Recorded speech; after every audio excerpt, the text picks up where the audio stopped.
In case you don't know, I'm Al Roker, and I want to welcome you to the Girl Starter Roundtable. All right, you may know me from the Today Show on NBC and on the Weather Channel, but I also am the CEO of Al Roker Entertainment, one of the companies that produced Girl Starter. Now, it's going to start airing on TLC this Friday at 7 o'clock. My more important role is a dad. I've got a teenage son, but I also have 2 daughters and 2 girls, and that's why producing Girl Starter was so important. We've got 2 great guests to start off today. They are 2 of the featured folks on the Girl Starter show on TLC, Friday, 7 o'clock. Tiffany Carvalho is she's one of the lucky 8 women chosen for Girl Starter. And Collete Davis is the host of Girl Starter, as well as an aspiring entrepreneur and race car driver, which is so cool. A little bit later, we're going to be talking to the co-founder and chief creative officer of Girl Starter, Dani Davis, and Tiffany Pham, the founder and CEO of Mogul. It's a platform that reaches 18 million women sharing information worldwide. Again, we are live on Facebook and on Twitter. If you have questions, just scroll, type them in the scroll, or hashtag Girl Starter. Now, to give you an idea of what the show is, and before we talk to these very fascinating ladies, let's check out a clip from Girl Starter. 8 young women, all who aspire to make their mark in the startup world. Now, they'll have their chance. We call them Girl Starters. Oh my God, it's real. Girls who are smart, driven, passionate, and ready to risk it all for the chance to launch their own business. 2 more. They will compete for the chance to win $100,000 of seed money and services from Girl Starter, the revolutionary company that powers the next generation of female leaders and innovators. This is your chance, after all, to get us really excited about your business. They'll be tested like never before as we challenge their grit. I think y'all are overstepping boundaries. Their passions, and their big idea. Self-care is the new healthcare. Oh no! Each week, our starters will be given the tools and knowledge they need to build their businesses. So do we get to see the product that you guys have come up with? Some will succeed, and some will fail. But it's time to clean out your desks. You've been eliminated. Girls who run the world start here. Welcome to Girl Starter. All right. Guys, when you watch that, what goes through your mind? Just can't believe it's happening. Like, it's so crazy to see it, like, in edit form. Like, it's happening. It's on TLC tomorrow. It's really crazy, and it's really exciting. It also takes my mind back to the moment when everything happened, and I'm like, oh my God, I can't wait to like relive this. This is hilarious. Like, wow. Well, having been part of this, I got to tell you, it's pretty exciting, and I got to meet so many great women, you young women. And Collete, I mean, and this is not to sound so incredulous, but how old are you, if I can ask? I'm 23. Okay, you're 23. You're an entrepreneur, and you're in a fairly male-dominant sport of race car driving. How did you get into that? I started racing at a really young age, but no one in my family was ever into it, so I had to find it on my own. I was always taking stuff apart, really interested in the mechanical side of cars, and when I stepped in a go-kart for the first time, I knew that's what I wanted to do for the rest of my life. So racing hit me pretty hard when it finally got me. And in a sense, I mean, this is a really adrenaline-filled version of STEM. Yes. I mean, racing is science. I mean, you're constantly working with your team, your engineers, setting up the car differently, like making a bunch of different changes. So you need to understand science, technology, and engineering to be a good race car driver. So it's a nice sport that melds a bunch of different things into it. And it's also, I mean, in a sense, you're an entrepreneur as well. Tell me about your entrepreneurial side. For me, my racing career has always had to be a business. My company is just a little differently. Me as an athlete, you're selling different things, you're offering different things to partners and sponsors in exchange for getting them on TV, racing with me and putting together a program. So my business and my startup is just a little bit different than most. Mm-hmm. So Tiffany, you have a lot of passion, a lot of energy. I mean, you bring a spark to what you do. What was the experience like for you and Girl Starter? well, one of my mottos is kind of like, I may not always know what I'm going to be doing next, or I may not know what I'm doing, but chances are I'm probably really passionate about it because it's just how I am. So for me, the whole experience was really fun, really challenging. It taught me a lot about myself and about just what it's like to be in the startup world, because it was never a trajectory I saw myself, I never saw my life doing, going in that direction. So it was really fun and really great for me. I got to make a lot of new friends. I got to be around women that just all support each other, and that was the coolest thing. It's interesting you bring that up. I was just going to ask because, we have the stereotypical thing that you put women in a room together and the knives come out and this cattiness, and everything I saw was 180 degrees from that. Yeah. Everybody always asks. They're like, what was it like being around a bunch of women? I'm like, actually, it was great. They're like, there were no arguments like that. Like, we were all really supportive of each other, and people are always shocked by that for some reason. Well, I tell you, it's stereotypes, really hurt everybody. Yeah. Not just the people that they're directed at, but the people who are, kind of buying into that because it doesn't give them a chance to know people who they really are. Exactly. They just kind of look at something. We've got a question coming in for Collete. So what was a motivating force to take you to your next level? I mean, for me, next level, maybe if they're asking about racing, it was really just you have to believe in yourself first and knowing 100% that you can achieve your goal. Before I ever became a professional race car driver, I walked into meetings and I told people I was a professional race car driver. That's how I would introduce myself before it ever happened. So be who you want to be. Yes. And believe it, because if you have to believe in yourself 100% before you can expect other people to. All right. Well, we want to give people another taste of Girl Starter. So here's another little bit of a clip from the show. And Lucy, thank you for the question. Now let's take another look at Girl Starter. In business, really doing anything, it's about grit. Women are 51% of the U.S. population, but only 4.2% of companies in the Fortune 500 have female CEOs. Girl Starter, a new media company, seeks to change the statistics, giving young women the tools they need to start their own companies. The show Girl Starter follows 8 girls as they compete for the chance to win $100,000 in services and funding. Power on, starters!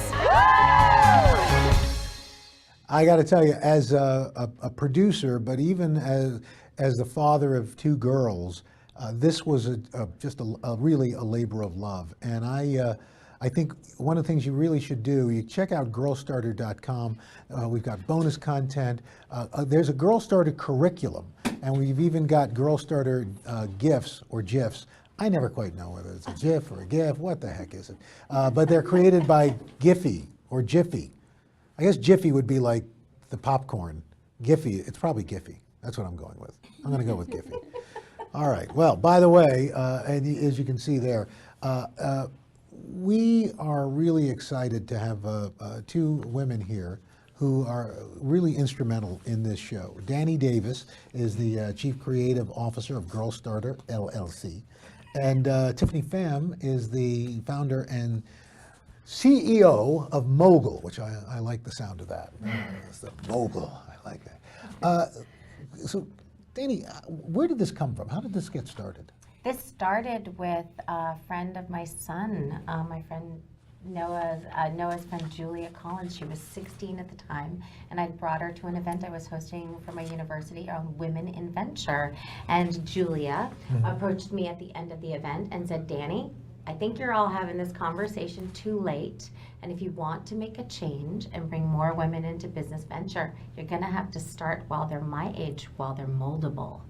That was 3 years ago this week, Al. And it's magic to me that 3 years after Julia put that forward, she, her mom, Janine Chow Collins, her dad, Chris Collins, and I have had the privilege of making this come alive. It's really thrilling. You know, I when I tell people about this, I say it's kind of a female millennial Shark Tank in a sense. Oh, I love that. Right. Right. Shark Tank for girls. For girls. For girls. For girls. And let me ask you about that because for a while, if you were to address a woman or young women as girls, people would say, oh no, we're not girls, we're women. But there's been kind of a little shift in that terminology. For sure. It's not perceived as a negative. Yeah, I think what actually we're both accomplishing with Girl Starter and Mogul is to help redefine words that had been previously defined for us. So mogul, for example, had been a word that had been largely attributed to men before I started Mogul, and it was a shame that that word should be successful businessman only. But now, you know, after years of working on Mogul, if you Google the word mogul, we're in the #1 search result. So we're helping to redefine that word for the next generation of girls to know that they too can be moguls. And I think with Girl Starter, you're redefining that word to be such a positive, powerful word. It's full of hope. It's full of possibility. It's full of new beginnings. There's such a great spirit in the word girl. And Girl Starter isn't as, and look, I take great pride in this show. I think it's a really terrific show, but it's not just the reality program. This is a multi-tiered effort. That's right. And if we think about the beauty of this reality program being the gateway to the platform that is Girl Starter, which is a digital platform and a social platform, live streams, and our curriculum, the Started program on that platform, so that girls will see our girls on the show starting tomorrow night, and they'll be able to go to girlstarter.com and start to build their own thing. And they'll get the benefit of your wisdom and Tiffany's wisdom and all of the beautiful people who've come to work on the show. They can click on videos where those people are giving them great advice, and they can use the curriculum to build something, reach out to us over social media, ask us questions. It's a thrill to us to democratize access to these tools for them. The other part of this, we make no mistake, you know, there are sponsors of the program. Yes.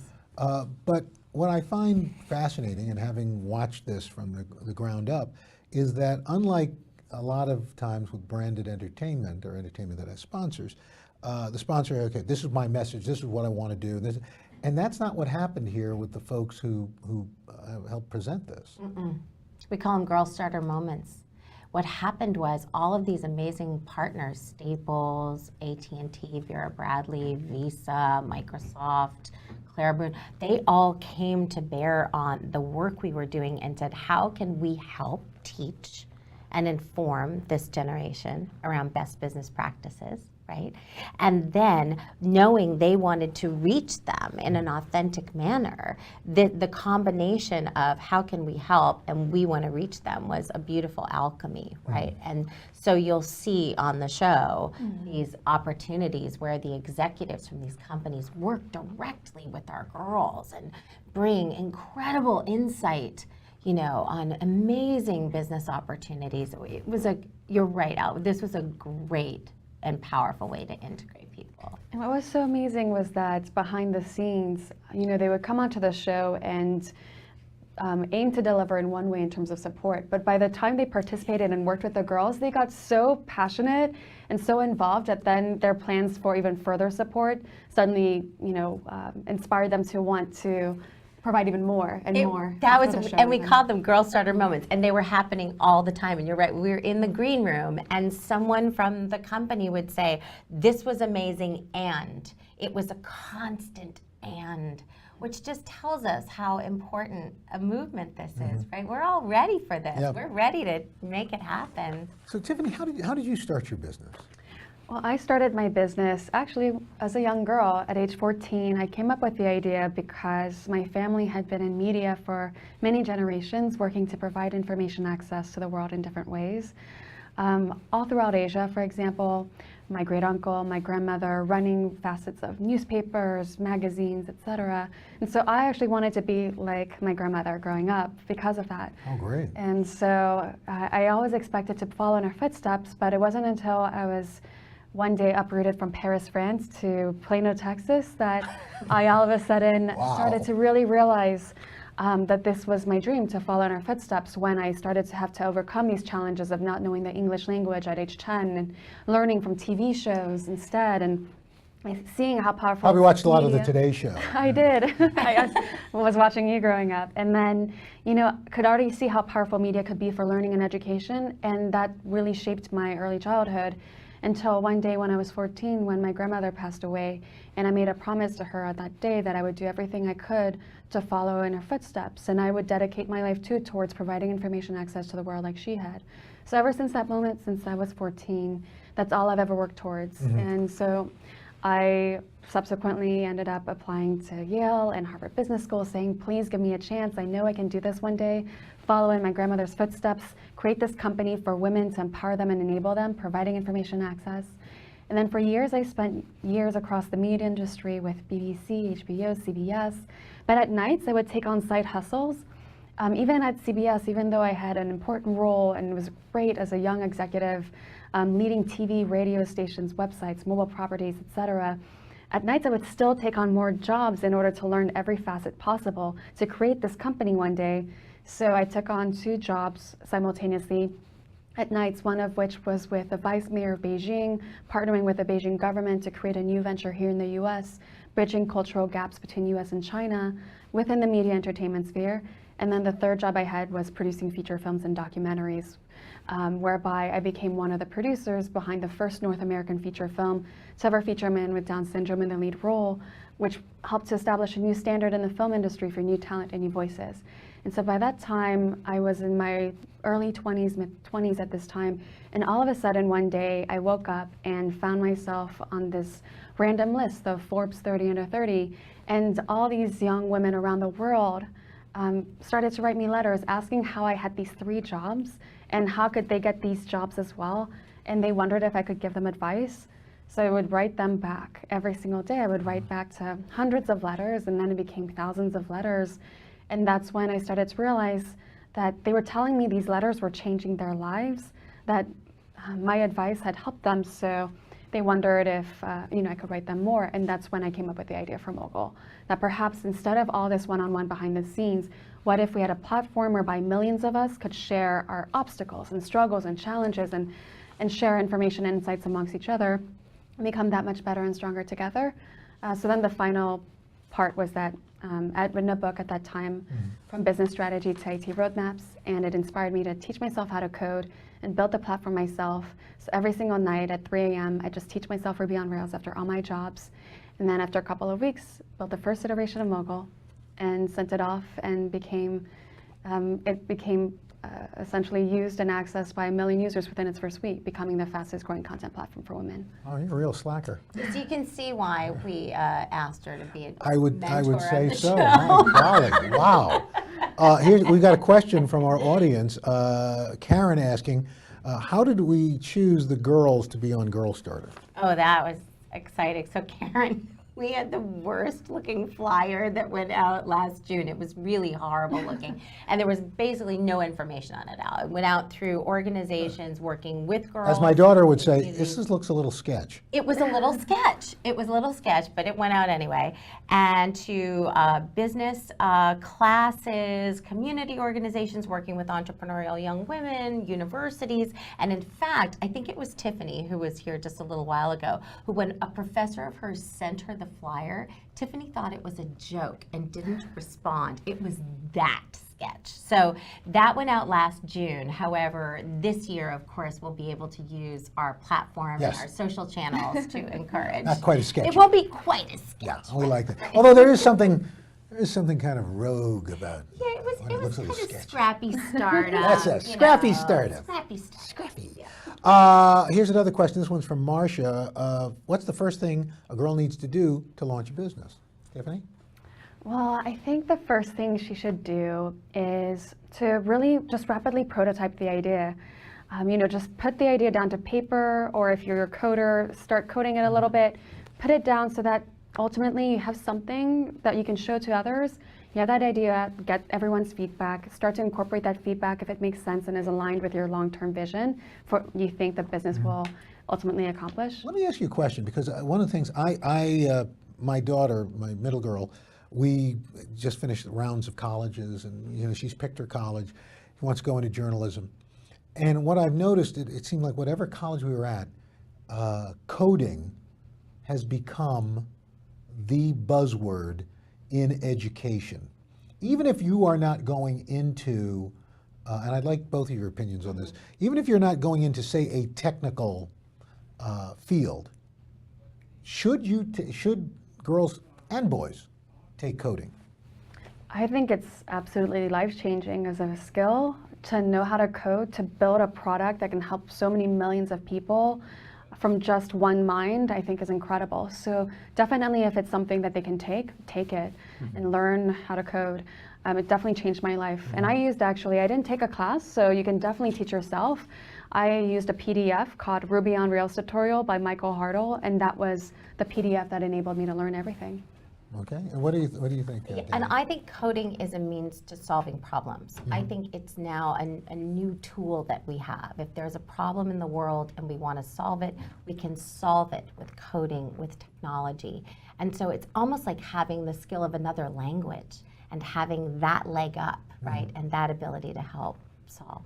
That's how I think of it. Well, you guys are great examples of girl starters. I mean, I think you were destined to do this and help all these young women and young men. I think families can watch this thing together, and everybody can pick something about it. Absolutely, absolutely. We hope even young men will go to girlstarter.com and be inspired to build. That's right. We really want that. We want you to watch TLC, Girl Starter, Friday night, 7 p.m. Eastern. Then you can stick around after the show, join the entire cast for the Girl Starter wrap-up, live streaming on Facebook, Twitter, and YouNow. And you can talk directly with the girls at the links on your screen. Make sure you visit girlstarter.com for bonus content, the complete Girl Starter curriculum, and even Girl Starter gifts, GIFs. Tiffany, what do you say? Is it GIF? GIF, okay. It's a GIF. I've been calling it. I've been calling it a GIF. Honestly, we had that debate at our team too. Why won't somebody settle this once and for all? You've got to get it settled because it's what is it? GIF? GIF? It's spelled G-I-F. Then there's Giphy or Jiffy. I keep thinking the Jif is the peanut butter. It's the peanut butter. Jiffy is the popcorn. Come on, that's not very high tech. Oh, GIF. Anyway, that's it. We're all wrapped up. Don't forget, Girl Starter, TLC, Friday night, 7 o'clock, premiere episode. You will be hooked.